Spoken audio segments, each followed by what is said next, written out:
The Job's Imperative. By Paul Krugman. If you're looking for a job right now, your prospects are terrible.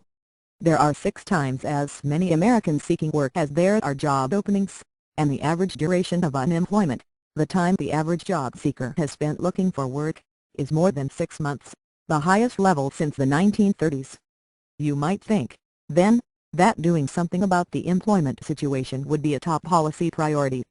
But now that total financial collapse has been averted, all the urgency seems to have vanished from policy discussion, replaced by a strange passivity. There's a pervasive sense in Washington that nothing more can or should be done, that we should just wait for the economic recovery to trickle down to workers. This is wrong and unacceptable. Yes, the recession is probably over in a technical sense, but that doesn't mean that full employment is just around the corner. Historically, financial crises have typically been followed not just by severe recessions but by anemic recoveries. It's usually years before unemployment declines to anything like normal levels. And all indications are that the aftermath of the latest financial crisis is following the usual script. The Federal Reserve, for example, expects unemployment, currently 10.2%, to stay above 8%, the number that would have been considered disastrous not long ago, until sometime in 2012. And the damage from sustained high unemployment will last much longer. The long-term unemployed can lose their skills, and even when the economy recovers they tend to have difficulty finding a job, because they're regarded as poor risks by potential employers. Meanwhile, students who graduate into a poor labor market start their careers at a huge disadvantage, and pay the price in lower earnings for their whole working lives. Failure to act on unemployment isn't just cruel, it's short-sighted. So it's time for an emergency jobs program. How is a jobs program different from a second stimulus? It's a matter of priorities.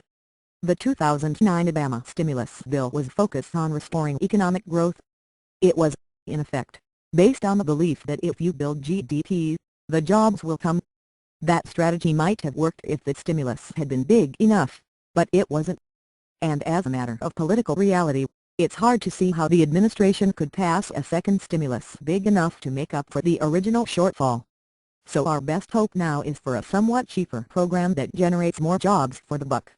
Such a program should shy away from measures, like general tax cuts, that at best lead only indirectly to job creation, with many possible disconnects along the way. Instead, it should consist of measures that more or less directly save for jobs.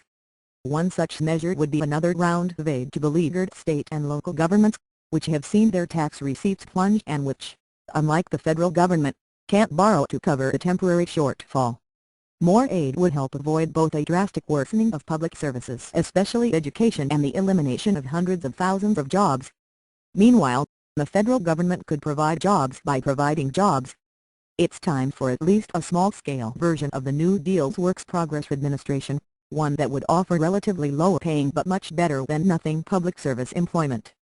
There would be accusations that the government was creating make-work jobs, but the WPA left many solid achievements in its wake. And the key point is that direct public employment can create a lot of jobs at relatively low cost. In a proposal to be released today, the Economic Policy Institute, a progressive think tank, argues that spending $40 billion a year for 3 years on public service employment would create 1 million jobs, which sounds about right. Finally, we can offer businesses direct incentives for employment. It's probably too late for a job-conserving program, like the highly successful subsidy Germany offered to employers who maintained their workforces. But employers could be encouraged to add workers as the economy expands. The Economic Policy Institute proposes a tax credit for employers who increase their payrolls, which is certainly worth trying. All of this would cost money, probably several $100 billion, and raise the budget deficit in the short run. But this has to be weighed against the high cost of inaction in the face of a social and economic emergency. Later this week, President Obama will hold a jobs summit. Most of the people I talk to are cynical about the event, and expect the administration to offer no more than symbolic gestures. But it doesn't have to be that way. Yes, we can create more jobs, and yes, we should.